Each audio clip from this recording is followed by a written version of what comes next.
Hello, how are you all? So good morning all of you. So today हम अपना continue करेंगे इस chapter को जो चैप्टर नहीं सॉरी ये जो हमारा पूरा एसएसटी का फुल जो रिवीजन था उसको हम कंटिन्यू करेंगे एंड बाकी क्वेश्चंस जो है अब हम उसको रिवाइज करेंगे whole of the SST. So welcome to my channel once again and my name is Christina Velez, your educator.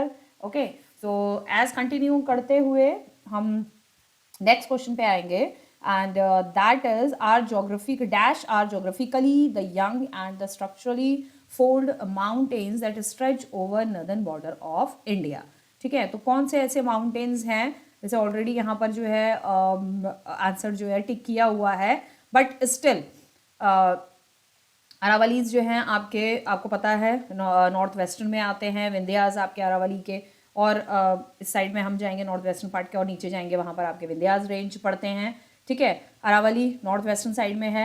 Okay, सो हमारा नेक्स्ट है कार्डमम हिल्स. ये आपको पता ही है साउथ में पूरा आ जाता है. वेस्टर्न घाट ईस्टर्न घाट के आसपास ये जो है सारे आ जाते हैं. तो हमारा जो स्ट्रक्चरली फोल्ड माउंटेन्स क्योंकि अरावली फोल्ड माउंटेन्स है नहीं, विंध्यास फोल्ड माउंटेन्स नहीं है, कार्डमम हिल्स भी जो है आपके फोल्ड माउंटेन्स नहीं है.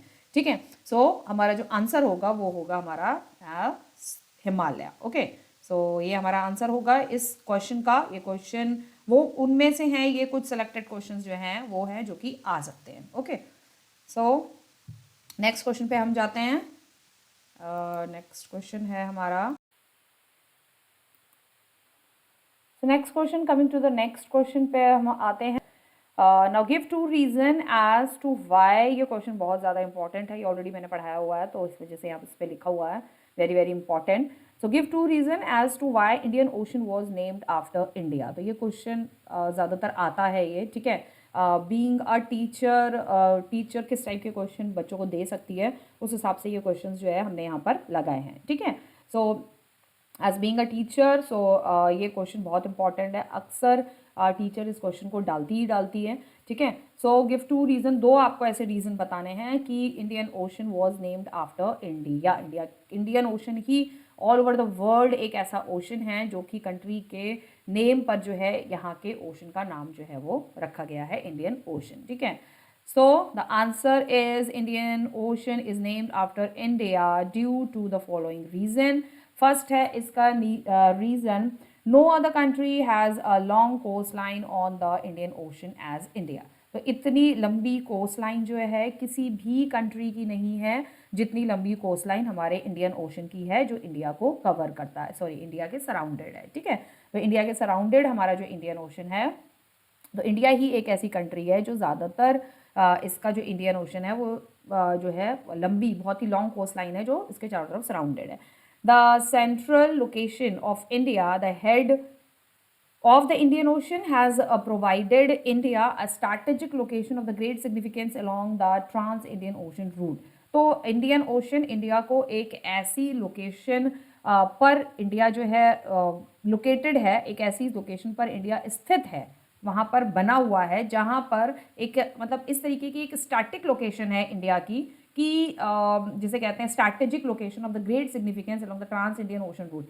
यानी कि यहाँ से ज़्यादातर जो है इंडियन ओशन से निकलते हुए ज़्यादातर कंट्री के ओशन रूट्स, मतलब किसी भी कंट्री में अगर आना जाना है तो ज़्यादातर इंडियन ओशन का यूज़ शुरू से ही मतलब अर्लियर टाइम से ही, हिस्टोरिकल टाइम से ही ज़्यादातर इंडियन ओशन के रूट का यूज़ जो है किया गया. तो ये एक इंडिया हमारी कंट्री और इंडियन ओशन एक ऐसी स्ट्रेटेजिक लोकेशन पे है कि ज़्यादातर जो है इंडियन ओशन का रूट जो है ज़्यादा इस्तेमाल हुआ है. From the history point of view से भी ज़्यादा इसका यूज़ किया गया है. ठीक है, नेक्स्ट इसमें जो रीज़न है हमने इसमें थ्री रीजन्स जो है डाले हुए हैं. पूछे तो क्वेश्चन में 2 हैं लेकिन एज बिंग 3 पॉइंट्स भी पूछे जा सकते हैं एंड 3 मार्क्स में ये क्वेश्चन आपका आ सकता है. It is India's eminent position in the Indian ocean which justifies the naming of the ocean after India. तो एक बहुत ही इमिनेंट पोजीशन है इंडियन ओशन की. ठीक है, इन द इंडियन ओशन की बहुत ही एक इमिनेंट पोजीशन है जो कि इंडिया जो नेम हमारी कंट्री का है उसको भी ये जस्टिफाई करता है. ठीक है, सो ये हो गया आपका, इसको ये जस्टिफाई करता है बहुत ही ज़्यादा इम्पॉर्टेंट लोकेशन पे स्थित है इंडियन ओशन, और हमारी कंट्री भी एक बहुत ही इम्पॉर्टेंट लोकेशन पे सिचुएटेड है, ठीक है। लोकेशन बहुत अच्छी है, और इंडियन ओशन जो नाम इंडिया कंट्री पे बेस्ड जो नाम इंडियन ओशन को दिया है, वो इसकी नेम को भी जस्टिफाई करता है, इंडियन ओशन के नेम को जस्टिफाई करता है कि भाई ये ओशन है तो ये इंडियन ओशन है, यानी हिंदुस्तान का ये पूरा ओशन जो है, हिंदुस्तान का कब्जा है इस ओशन पे, ठीक है। नेक्स्ट क्वेश्चन आपका आता है मैप के ऊपर है नेक्स्ट क्वेश्चन। सो ये आपका तो बहुत इंपॉर्टेंट है, ऑब्वियसली 10th में भी आपके मैप्स वगैरह बहुत ज़्यादा दिए जाते हैं, तो मैप का 5 मार्क्स का क्वेश्चन तो आपका आएगा ही आएगा, ठीक है। आएगा पहली बात। दूसरी बात, 5 मार्क्स आपके फ्री के रहते हैं मैप के क्वेश्चन में, whether you are in 9th और 10th, क्योंकि मैप अगर आपने अच्छे से किया हुआ है तो आपको आई डोंट थिंक सो कि आपको मतलब 5 मार्क्स फ्री में देने से कोई भी जो है आपको रोक सकता है, ठीक है। सो इसलिए ये जो क्वेश्चन है आपका बहुत इंपॉर्टेंट क्वेश्चन है। अब आपको इसमें बताना है कि identify the lake marked on the map, map पे जो लेक मार्क है उसके बारे में आपको बताना है। तो यहाँ पर जो आप मैप में देख सकते हो, जैसे कि यह आपकी जो लेक मार्क है, तो आप यहाँ पर देख सकते हो ये मार्किंग हमने लगाई है कि ये वाली लेक का आपको नाम बताना है, ठीक है। कौन सी लेक है इस जगह पे, तो Kolleru lake, Pulicat lake, Wular lake, आपको पता ही है वूलर लेक कहाँ पर है, तो ऑब्वियसली ये वूलर लेक का जो है वो नहीं है। So this is a sambar lake, ठीक है। तो ये आपका आंसर यहाँ पर मार्क्ड है, दिस इज सांभर लेक, ये आपकी सांभर लेक है, ओके। सो ये आपका यहाँ पर क्वेश्चन हो जाता है, okay. Come to the next question. Next question है हमारा अगेन मैप पे है, आइडेंटिफाई द रिवर, आपको ये 2 रिवर जो है आइडेंटिफाई करनी है। Identify the river rising from a spring near Mahabaleshwar. Spring, एक स्प्रिंग की तरह ये रिवर है, ठीक है, जो कि महाबलेश्वर के पास से जो है ये रिवर आपकी जो है निकलती है, ठीक है। तो इसमें ऑप्शंस आपके दे रखे हैं कृष्णा, कावेरी, तापी एंड गोदावरी, ठीक है। सो आंसर आप बताइए। वैसे इसमें जो है 2 आंसर्स जो हैं लगभग जो है ऐसा लग रहा है कि 2 आंसर्स हो सकते हैं, ठीक है। तो आप मुझे करेक्ट आंसर बताइए क्या हो सकता है, कमेंट बॉक्स में आप लिखकर मुझे बता सकते हैं। एनीवेज वैसे इसमें 2 आंसर, क्योंकि मैं पढ़ा रही थी तो इस वजह से ये 2 आंसर्स मार्क किए हुए आपको ये दिख रहे होंगे, ठीक है। Now you can write it in the comment box कि इसका करेक्ट आंसर क्या होगा। कृष्णा, जो 2 आंसर्स लग रहे हैं वो कृष्णा रिवर लग रहा है, और दूसरा आपका गोदावरी, ओके। तो इस क्वेश्चन का आंसर आप मुझे कमेंट बॉक्स में लिख के बताएंगे, ठीक है। जो भी आंसर है, गोदावरी है, कृष्णा है, कावेरी है, तापी है। नेक्स्ट हम अपने क्वेश्चन पे जाते हैं। नेक्स्ट क्वेश्चन है हमारा now NPP 2000 identify adolescent as one of the major section of population that need greater attention, elaborate। तो इस क्वेश्चन को आपको elaborate करना है, ठीक है। आपको बताना है NPP 2000 आइडेंटिफाई किया गया, एक सर्वे किया गया, उस सर्वे के दौरान ये पता लगता है कि पता लगा हमें कि एडोलेसेंस एज है इंडिया में जो पॉपुलेशन है, major section of the population that need greater attention. तो एडोलेसेंट जो एज है बच्चों की, वो हमारी कंट्री में उसकी पॉपुलेशन जो है वो बहुत ज़्यादा है, और ज़्यादा होने की वजह से जो है उस पर ज़्यादा ध्यान देने की ज़रूरत है, नीड है ज़्यादा उस पर ध्यान देने की। तो इस आंसर को आपको इलेबोरेट करना है ना, what you have to write in this answer. तो आपको इस आंसर में ये लिखना होगा कि NPP 2000 identify adolescence as one of the major section of the population. तो ये एक मेजर सेक्शन है पॉपुलेशन का। आई थिंक अब आपको ये आंसर दिख रहा होगा, ओके। ये आंसर अब आपको दिख रहा होगा। Now NPP 2000 identify adolescence as one of the major section of the population that need great attention.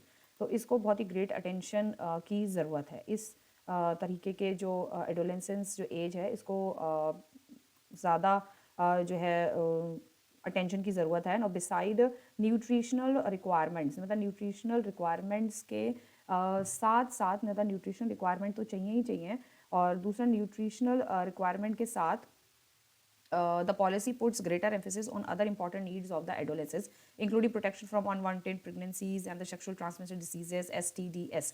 ठीक है, तो आज की जो यंग जनरेशन है एडोलेंसेस यानी कि 16, 17, 18, 19, 20 के टाइम पीरियड 20 ईयर्स के जो टाइम पीरियड के जो बच्चे हैं तो उनको ज़्यादा ध्यान देने की ज़रूरत है, मतलब पेरेंट्स को उनको ज़्यादा ध्यान देना की ज़रूरत है। 16, 17, 18, 19, 20 ईयर्स के जो एडोलेंसेस बच्चे होते हैं, ठीक है, और वो ध्यान देने की ज़रूरत क्यों है? बिकॉज ऑफ उनके लिए एक अलग the policy put greater emphasis, ये जो पॉलिसी बनाई NPP 2000 एंड एडोलेसेंस, इस पॉलिसी के according important needs to adolescence उनको ज़्यादा इंपॉर्टेंट रखा गया, एक इंपॉर्टेंट कैटेगरी में रखा गया एडोलेसेंस बच्चे को, 16 से 20 ईयर्स के तक के बच्चों को, including the protection from unwanted pregnancies जो होती हैं एडोलेसेंस बच्चों में, ठीक है, या सेक्सुअली जो भी ट्रांसमिटेड जो डिसीजेज जो हैं ट्रांसमिट होती हैं एक पर्सन से दूसरे में, ठीक है, सो इसके लिए ये पॉलिसी गवर्नमेंट ने बनाई हुई है, ठीक है, उसके लिए ये पॉलिसीज़ बेसिकली बनाई हुई है और ये पॉलिसी ऐसे बच्चों के लिए है, ठीक है,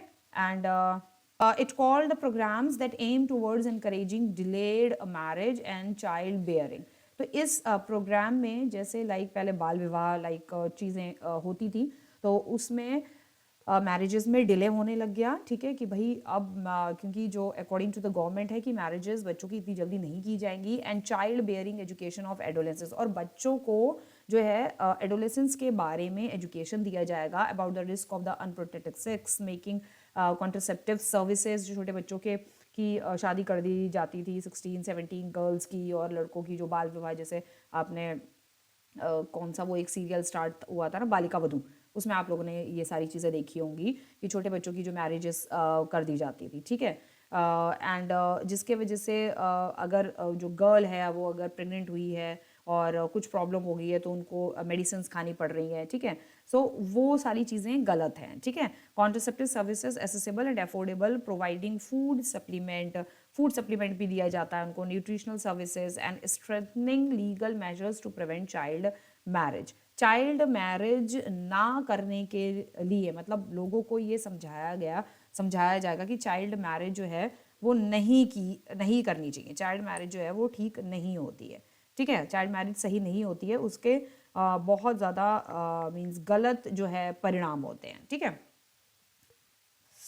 उसके बहुत ज़्यादा गलत चीज़ें रहती है, गलत परिणाम, व्हाट यू कॉल्ड रिजल्ट्स, ठीक है, रिजल्ट्स बहुत ज़्यादा गलत होते हैं, ये छोटी उम्र में शादी करना and then girl get pregnant, ठीक है, तो चीज़ें हो जाती हैं जिस तरीके से यहाँ पे लिखा हुआ है, ठीक है, तो ये आंसर में आपको ये सारी चीज़ें जो है डालनी है, ठीक है। So people are the nation's most valuable resources, so according to NPP 2000 policy के अकॉर्डिंग जो लोग हैं, मतलब हम जो लोग हैं, और स्पेशली जो एडोलेसेंट्स बच्चे हैं यानी 16 से 20 ईयर्स तक के जो बच्चे हैं, वो बहुत ही ज़्यादा इंपॉर्टेंट पॉपुलेशन है हमारी कंट्री की। जो एडोलेसेंस वाली जो पॉपुलेशन है वो बहुत इंपॉर्टेंट पॉपुलेशन है हमारी कंट्री की। A well educated healthy population provide potential power, और अगर हमारे पास यंग बच्चे यानी 16 से 20 ईयर्स तक के बच्चे अगर हमारे पास इंडिया के पास या कंट्री के पास अगर हेल्दी हैं, वेल एजुकेटेड हैं, और न्यूट्रिशनल डाइट्स उनको बहुत अच्छी मिलती हैं, हेल्दी हैं, और आगे और एजुकेशन जो है वो करना चाहते हैं, अगर हमारे पास हेल्दी पॉपुलेशन है, तभी वो इंडिया की इकोनॉमी में अच्छा कंट्रीब्यूशन जो है वो दे सकते हैं, ठीक है। अदरवाइज अगर हमारे पास जो है वो यंग पॉपुलेशन जो है 16 से 20, 21, 22, 23 तक की जो एज है, अगर वो पॉपुलेशन अगर हमारे पास हेल्दी पॉपुलेशन नहीं है, एजुकेटेड पॉपुलेशन नहीं है, बहुत सारे वो मतलब वो जो 16 से 20, 21 तक के जो बच्चे हैं, वो अगर पॉपुलेशन जो हमारी कंट्री में वो ज़्यादातर अगर बीमार रहते हैं या वो जनरेशन हमारी अगर ख़राब रहेगी, तो वो कंट्री को क्या ही कंट्रीब्यूट करेगी, ठीक है, कंट्री को भी वो कंट्रीब्यूट नहीं कर पाएगी। तो वो जनरेशन सिर्फ उसका रिजल्ट क्या होगा कि वो जो यंग जनरेशन है 16 से 20, 21, 22 तक की जो जनरेशन है, ऑब्वियसली वो डेथ स्टेज पे आ जाएगी, मरने के स्टेज पे आ जाएगी, ठीक है। ओके, नेक्स्ट हमारा क्वेश्चन आता है, who had power to pass taxes in France in old regime. Okay, so old regime के टाइम पर जो है किसको ज़्यादा पावर थी, फ्रांस में किसको ज़्यादा पावर थी कि जो है वो टैक्सेस जो है to pass taxes in France, ठीक है, तो टैक्सेस वगैरह फ्रांस में जो पास करता था वो सबसे ज़्यादा पावर किसको थी, तो वो थी आपकी स्टेट जर्नल जो हुआ करते थे उस टाइम पे, तो स्टेट जर्नल को ज़्यादा पावर होती थी टैक्सेस को पास करने जो भी करना है, कस्टम ड्यूटीज़ लगानी है, जो भी टैक्सेस वगैरह लगाने हैं, तो स्टेट जनरल जो होता था उसको ज़्यादा पार रहती थी, ठीक है ना। तो आपको ये क्वेश्चन देख लेना है कि ये क्वेश्चन भी आपका इम्पॉर्टेंट है, ठीक है। तो ये क्वेश्चन इस तरीके से आ सकता है आपका। नेक्स्ट हम क्वेश्चन पे जाते हैं हम। नेक्स्ट क्वेश्चन है हमारा, the Bastille was hated by all in France because. जो बेस्टाइल था वो जो जेल थी जहाँ पर लोगों ने जो है हमला किया फ्रांस पे, तो वो जगह सभी मतलब हेटरेट करते थे, ठीक है। इट हाउस ड्रेडेड क्रिमिनल्स, क्योंकि वहाँ पे बहुत ज़्यादा खतरनाक क्रिमिनल वहाँ पर थे। इट वॉज फॉस्ट्रस प्रिजनर्स वहाँ पर थे, या prisoners in charge torture the inmates, या प्रिजनर्स वहाँ पर रखे गए थे टॉर्चर करने के लिए, ठीक है। सो या जो लास्ट है आपका, it stood for the despotic power of the king. तो किंग की जो डिस्पोटिक पावर थी, सॉरी, किंग की डिस्पोटिक पावर यानी कि absolute power of one person, किस लिए, मतलब जो है बेस्टाइल को लोग जो थे वो हेट करते थे। तो लोग क्यों हेट करते थे, क्यों उसको इन लोगों ने जो है ख़त्म करने के लिए भी सोचा, भी बेस्टाइल पे अटैक किया था पीपल्स ने, सब ने, ठीक है। तो वो इसलिए था कि it stood the despotic power of the king, क्योंकि जो वहाँ पर प्रिजनर्स वगैरह, वैसे बेसिकली वहाँ पे पॉलिटिकल प्रिजनर्स जो थे वो वहाँ पर थे, पॉलिटिकल प्रिजनर जो कि फ्रांस की एब्सोल्यूट पावर के अगेंस्ट जो थे, जो लड़ रहे थे, ठीक है। तो they are to be called as political prisoners. तो पॉलिटिकल प्रिजनर्स उन्हें ही कहा जाता है, ठीक है। जो कंट्री में अगर कुछ गलत हो रहा है, एब्सोल्यूट पावर है, मोनार्की थी या डिक्टेटरशिप थी, उसके खिलाफ जब भी लड़ा जाता है, कोई भी लड़ाई अगर लड़ी जाती है, तो उन जो लोग लड़ते हैं उन्हें पॉलिटिकल प्रिजनर्स कहते हैं। लाइक हमारे इंडिया में जैसे था, जिस तरीके से कि इंडिया के फ्रीडम फाइटर्स जो थे ब्रिटिशर्स के अगेंस्ट लड़ रहे थे, तो इंडिया के फ्रीडम फाइटर्स जब ब्रिटिशर्स के अगेंस्ट अपनी देश की आज़ादी के लिए जब वो लड़ रहे थे, तो एट दैट टाइम ब्रिटिशर्स हम पर रूल कर रहे थे, और ब्रिटिशर्स के रूल के कारण उनको लड़ना पड़ रहा था अपनी कंट्री के लिए, उनको फ्रीडम चाहिए थी। तो ब्रिटिशर्स जो थे उन्होंने उन फ्रीडम फाइटर्स को उठा के they put it in the jail, ठीक है, बिहाइंड द बार्स, उनको इल्ज़ाम लगा के कुछ अलग अलग तरीके से उनको जेल में डाल दिया। तो they are to be called as, जो वो फ्रीडम फाइटर्स थे जो दे जेल में थे, तो उनको पॉलिटिकल प्रिजनर्स कहा जाता है, ठीक है। सो इसी तरीके से सेम यहाँ पर भी था फ्रांस में, जो बेस्टाइल थी, जो कि फ्रांस की एक जेल थी, बहुत बड़ी जेल थी, और उसको ये माना जाता था कि ये जो फ्रांस के जो राजा हैं, जो मोनार्की रूल जो है ये कायम किए हुए हैं, जो ये रूल, ठीक है। तो ये जो है किंग की, मोनार्की की पावर को शो करता है, क्योंकि जो भी कोई उसके अगेंस्ट होता था तो उसको उठा के वो उस बेस्टाइल में, जेल में जो है वो डाल देते थे, ठीक है। So it stood for the despotic power of the king. तो ये हेटेड क्यों था, बिकॉज क्योंकि वो किंग की पावर, किंग की मोनार्की पावर को दिखा रहा है, किंग की मोनार्की पावर को शो कर रहा है, ठीक है। तो इसका आंसर होगा आपका fourth one. Come to the next question. What is migration? How is internal migration differ from the international migration? Internal migration आपको internal migration होता है जब भी कोई एक सिटी से दूसरी सिटी जाता है, बहुत ज़्यादा जब माइग्रेट हो रहा है किसी पर्टिकुलर सिटी से किसी पर्टिकुलर सिटी में, या विलेज से रूरल एरिया से अर्बन एरिया में कोई माइग्रेट ज़्यादा हो रहा है किसी पर्टिकुलर, क्योंकि कुछ सिटीज़ हमारी ऐसी हैं जो कि इंडस्ट्रियल एरिया हैं, ठीक है। तो इंडस्ट्रियल एरिया होने के वजह से क्या होता है, इंडस्ट्रियल एरिया जो होती हैं, तो वहाँ पर जो रूरल पीपल्स होते हैं उनको क्या है भाई, जॉब चाहिए, क्योंकि कई बार ऐसा होता है सीजनल एम्प्लॉयमेंट रहता है, तो जब सीजन्स आते हैं तब तो उनको खेत में जॉब वगैरह मिल जाती है, जब सीज़न नहीं होता है तो वो खाली रहते हैं, तो वो उस टाइम पीरियड पे वो अपने रूरल एरिया से अर्बन एरिया की तरफ जाते हैं। तो स्पेशली वो उस एरिया की तरफ जाते हैं जहाँ पर जो है आपका इंडस्ट्रियल एरिया होता है, जहाँ पर उनको ये होप रहती है कि हमें यहाँ पर वर्क जो है मोस्ट प्रॉबेबली हमें यहाँ पर वर्क 101% मिलेगा, ठीक है। तो ज़्यादातर वो लोग अपने रूरल एरिया से ऐसे इंडस्ट्रियल सिटी या इंडस्ट्रियल प्लेस की तरफ मूव करते हैं, ज़्यादा जब मूवमेंट जब ज़्यादा होता है तो ज़्यादा मूव करते हैं जहाँ पर उनको ज़्यादा होप रहती है जॉब्स वगैरह, काम वगैरह मिलने की, जहाँ पे उनको ज़्यादा होप रहती है। तो जब इस टाइम पे अगर ज़्यादा माइग्रेशन हो रहा है, बहुत ज़्यादा लोग जब माइग्रेट करते हैं, so that at that stage it is to be called as internal migration, उसको इंटरनल माइग्रेशन कहा जाता है। अब इंटरनेशनल माइग्रेशन क्या होता है, इंटरनेशनल माइग्रेशन वो हो गया आपका जहाँ पर लाइक जैसे कुछ थोड़ा सा क्या हमारे कंट्री का एजुकेशन सिस्टम पहले अच्छा था, बीच में थोड़ा सा ख़राब हो रहा है, ठीक है। और इसमें मतलब इसको बताने में मुझे कोई ऐसा कुछ वो है नहीं, बहुत सारे टीचर्स ऐसे हैं जो बड़ा वो करते हैं, छुपाते हैं कि मतलब नहीं बताना चाहते हैं कि हमारे कंट्री का एजुकेशन सिस्टम बड़ा अच्छा है, बहुत जानबूझ के बहुत ज़्यादा तारीफ़ें करना, ये करना वो करना। बट द फैक्ट इज़ हमारे इंडिया का एजुकेशन सिस्टम अब बद से बदतर होता चला आ जा रहा है, डे बाई डे बद से बदतर होता जा रहा है, ठीक है। नाउ दीज डेज अभी सीबीएसई ने एक नया रूल निकाल दिया है कि बच्चों बोर्ड में जो है बुक्स लेकर जो है आंसर्स लिखेंगे। वेरी गुड, आपकी तो नैया बहुत अच्छे से पार होने वाली है। जो गधे बच्चे होंगे, जो बिल्कुल जो खुद से ही नहीं पढ़ना चाहते हैं, जो 100 में से 20, 25, 30% लेते हैं, वो 90% हो जाएंगे। तो सोचो जो 90% ऑलरेडी लेकर आ रहे हैं, जो ऑलरेडी टैलेंटेड स्टूडेंट्स हैं, गुड इन स्टडीज़ हैं, वो जो बच्चे ऑलरेडी अच्छे हैं, तो वो बच्चे उनके बराबर के, उनके लेवल के हो जाएंगे। तो उनकी क्या वैल्यू होगी और उनकी क्या वैल्यू होगी? They are coming in a same category में वो आ जाएंगे। जब वो बुक से देख के जब वो आंसर लिख रहे हैं तो ऑब्वियसली वो सेम कैटेगरी में ही आ जाएंगे। उनके भी जब 90% आ रहे हैं, और जो 90% 95 वाला है वो तो ऑलरेडी 95 या 99 पे रहेगा, लेकिन जो 20 35 है वो भी अगर 90 पे आ जाएगा तो क्या ही वैल्यू रहेगी उनकी, आई डोंट नो। खैर एनीवेज, हमारा एजुकेशन सिस्टम फिलहाल अभी बहुत ज़्यादा ख़राब हो गया है पहले से ज़्यादा। एंड अर्लियर ऑल्सो, जैसे कई ऐसे कोर्सेज थे जो हमारी कंट्री में नहीं होते थे, क्योंकि हमारी कंट्री को भी डेवलप्ड होने में 75 साल अब लग गए हैं। 76 ईयर्स हो जाएंगे, फिर 77 हो जाएंगे, 78 80 साल भी हो जाएंगे कभी ना कभी, ठीक है। और डेवलपमेंट कुछ चीज़ों में डेवलपमेंट बहुत फास्टली हुआ है, लेकिन एजुकेशन सिस्टम में उतना फास्टली हमारा डेवलपमेंट, हमारी कंट्री का डेवलपमेंट उतना फास्टली नहीं हुआ है जितना होना चाहिए था।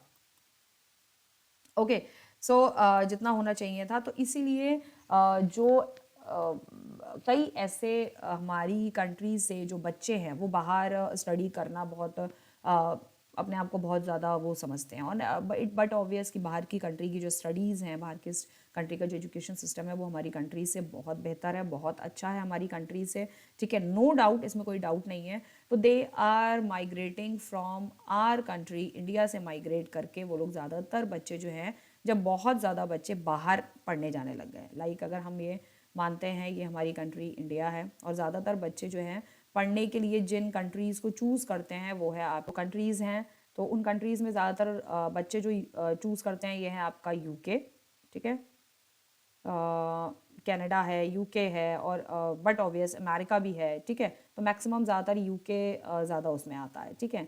और आपका कनाडा हो गया, ठीक है, उसके बाद आपका यूएसए हो गया, यूएसए हो गया, and yes the most important is Australia, ठीक है।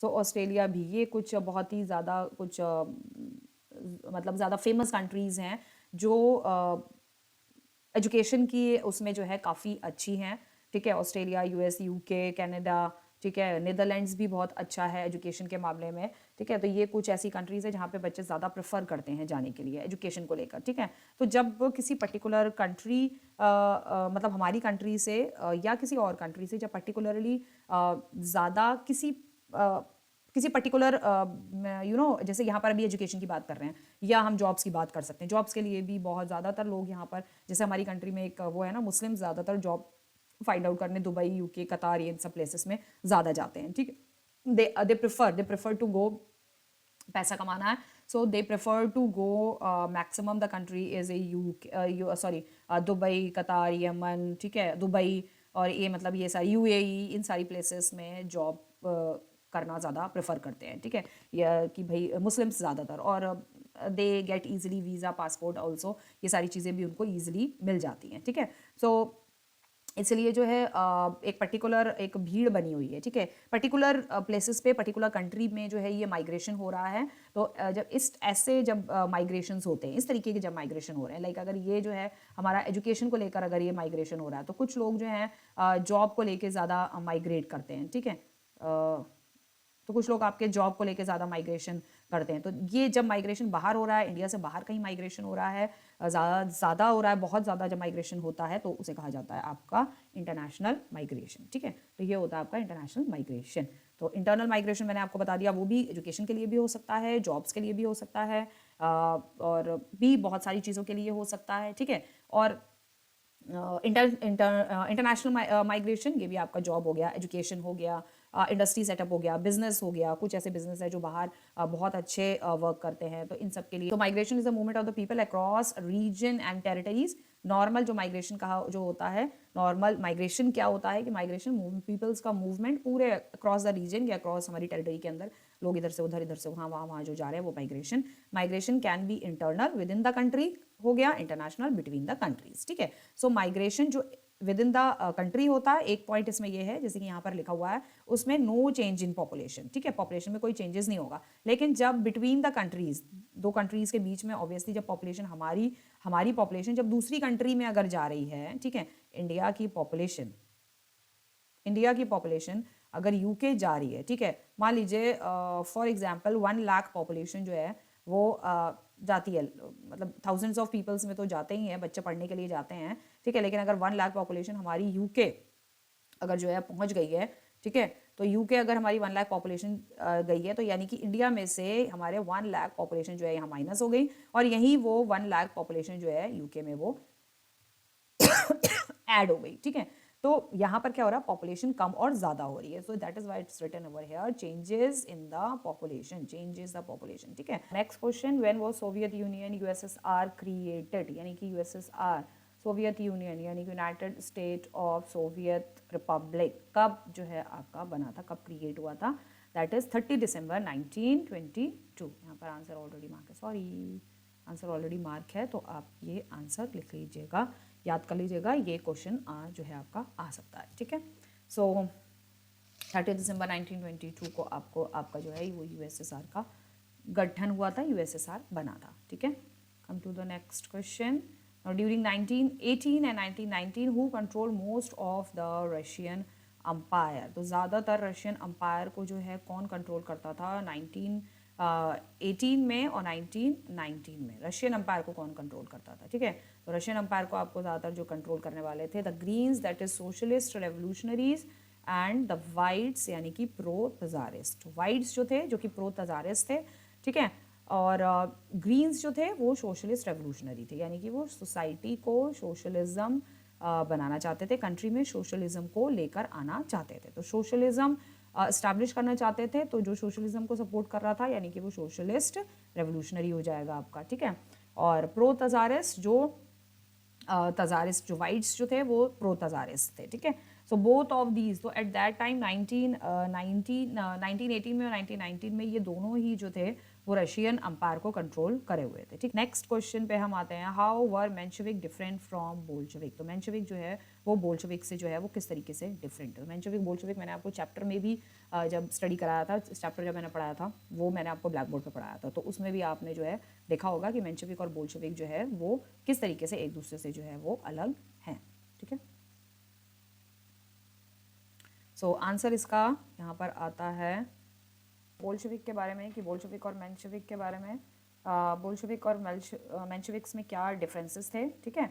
तो बोल्शेविक मेजॉरिटी ऑफ ग्रुप जो था वो बिलोंग करता था आपको बोल्शेविक पार्टी को, ठीक है। दो पार्टीज यहाँ बन गई थी, यानी कि जो सोशलिस्ट रिपब्लिक पार्टी थी वो दो उसमें डिवाइड हो गई थी, बोल्शेविक और मेंशेविक, ठीक है। तो बोल्शेविक मेजॉरिटी ऑफ ग्रुप था, मेंशेविक में माइनॉरिटी ऑफ ग्रुप जो कम थे वो मेंशेविक में गए आपके। Next, under the leadership of Vladimir Lenin की लीडरशिप में बोल्शेविक पार्टी का गठन हुआ, बोल्शेविक पार्टी बनी, और मेंशेविक पार्टी के जो लीडर थे under the leadership of Julius Martov, ठीक है।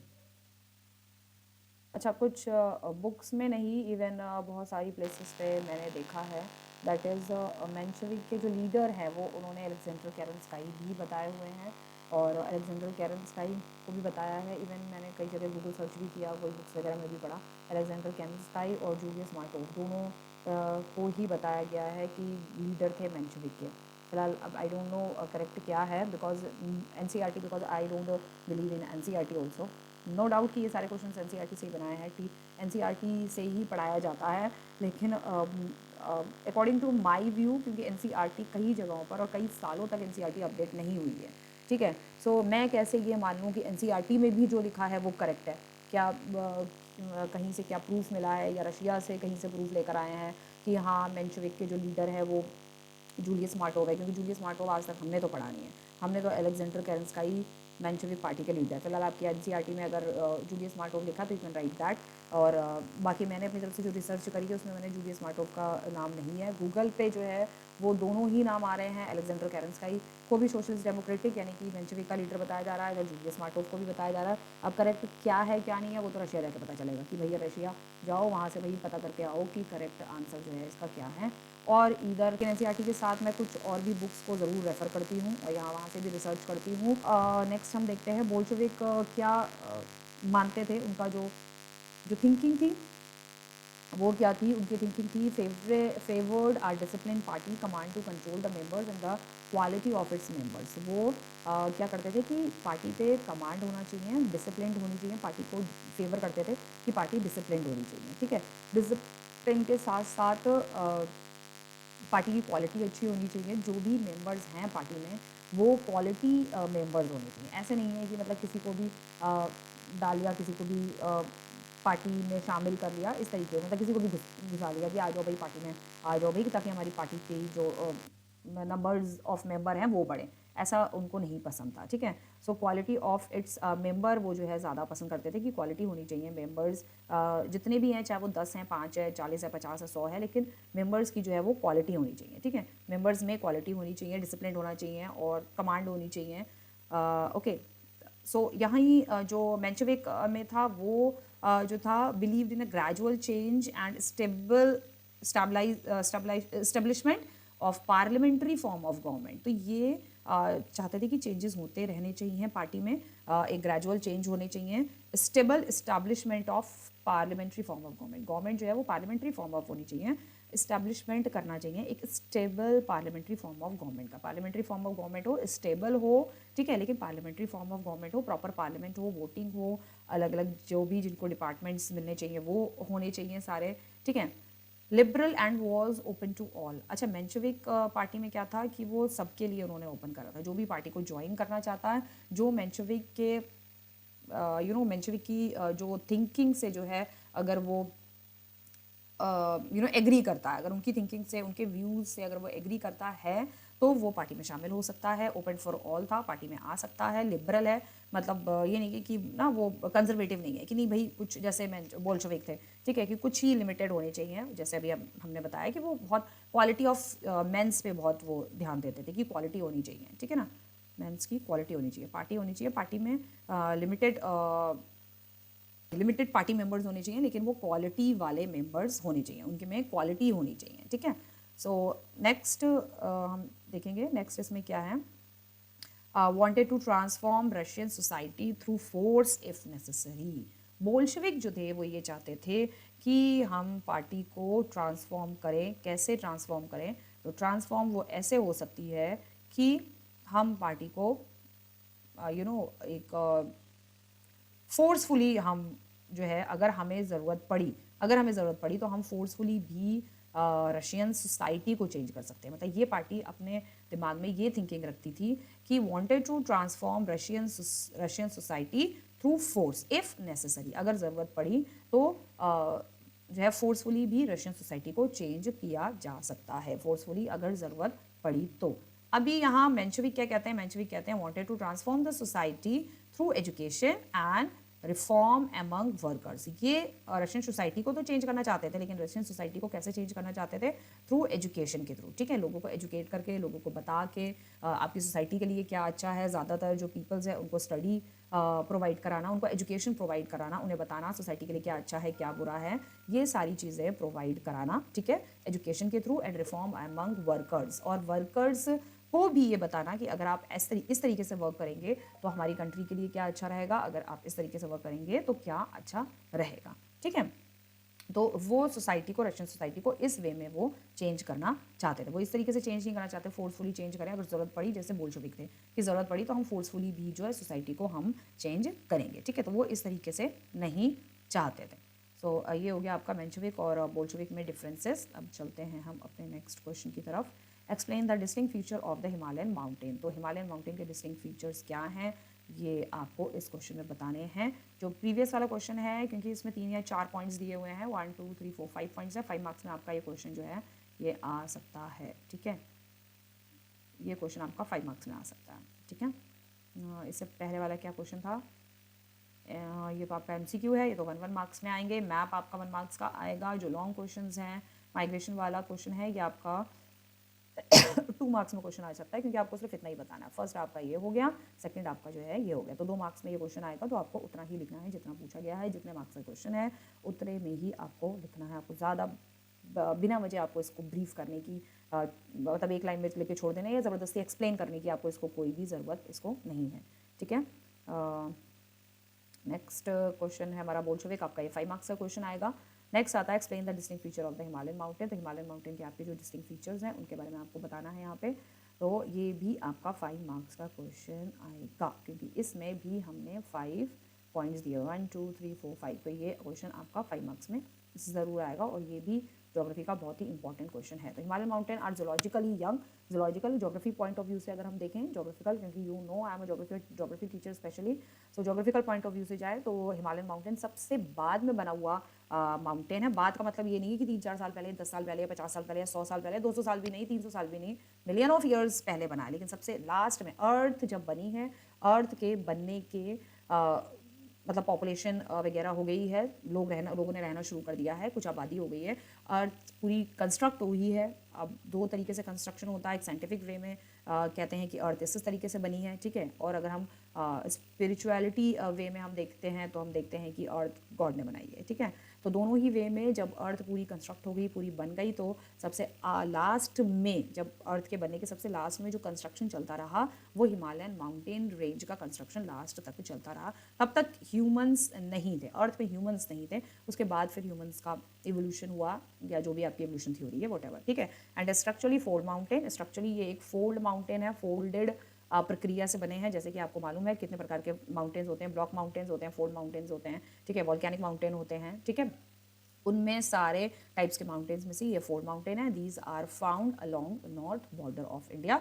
नॉर्थ बॉर्डर ऑफ इंडिया में ये आपके पाए जाते हैं। From the Indus to the Brahmaputra, Indus river से लेके ब्रह्मपुत्र रिवर तक these mountain range run in the west east direction. West east direction में आपके यहाँ से अगर हम देखें हैं तो यहाँ से यहाँ तक वेस्ट ईस्ट डायरेक्शन में ये फैले हुए हैं, स्प्रेड हैं इस तरीके से, ऐसे स्प्रेड नहीं, ऐसे, हाँ ऐसे आपको ऐसे समझ में आएगा ना, क्योंकि कैमरा ऐसे है। तो ये स्प्रेड है, ठीक है, नॉर्थ से लेके ऐसे, ठीक है, या ऐसे कह लो, नॉर्थ से लेके, हाँ नॉर्थ से लेके वेस्ट तक जो है, ये नॉर्थ से लेके वेस्ट तक आपके स्प्रेड है, ठीक है। Okay, the Himalaya represent the loftiest and one of the most rugged mountain barrier of the world.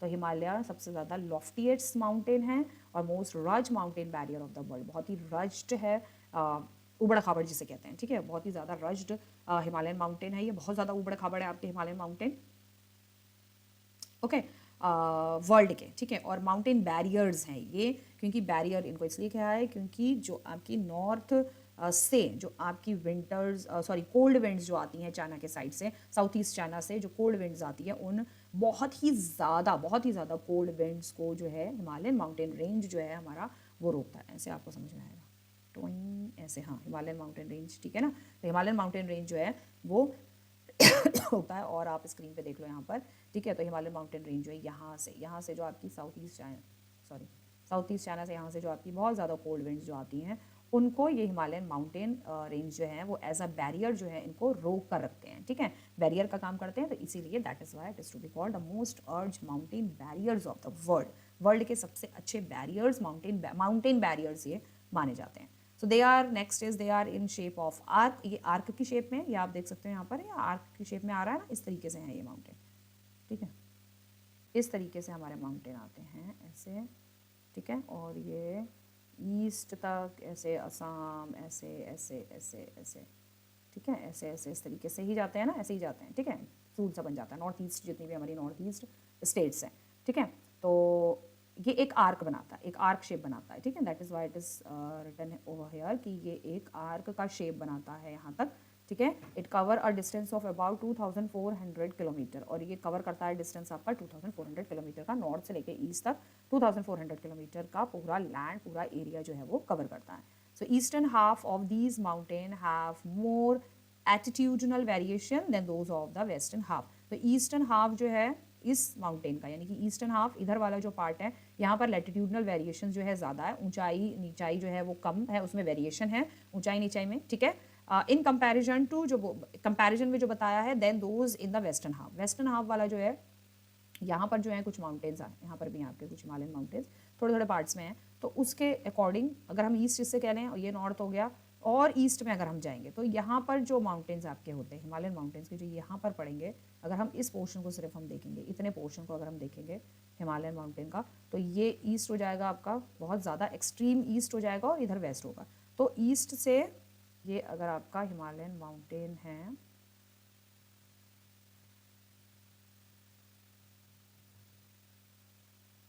ठीक है, तो ये तो आपका बहुत ज़्यादा ईस्ट वाला पार्ट हो गया। और अगर हम नॉर्थ पार्ट को छोड़ के अगर हम इतना पार्ट अगर हम देखते हैं, इतना पार्ट हिमालयन माउंटेन रेंज का, ठीक है, इतना पार्ट अगर हम देखेंगे, तो ये एक्सट्रीम ईस्ट हो गया, और ये हो गया आपका वेस्ट ये वेस्ट वाला पार्ट हो गया।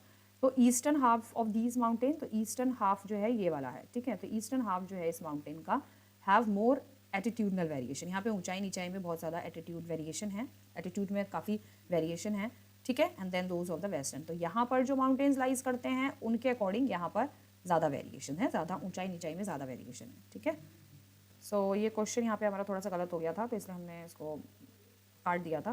सो क्वेश्चन है, in which of these do you find the most of hill station, कौन सी इनमें से कौन सी प्लेस हैं जिनमें आप सबसे ज़्यादा हिल स्टेशन हैं, जिसमें सबसे ज़्यादा हिल स्टेशन है। तो फर्स्ट आपका आता है हिमाद्री लिखा है, यहाँ पर हिमाचल लिखा है, ये शिवालिक लिखा है, and all of the above, या तो ऑल ऑफ द एबव आप बता सकते हैं कि ऑल ऑफ द एबव है या क्या है, ठीक है। तो सबसे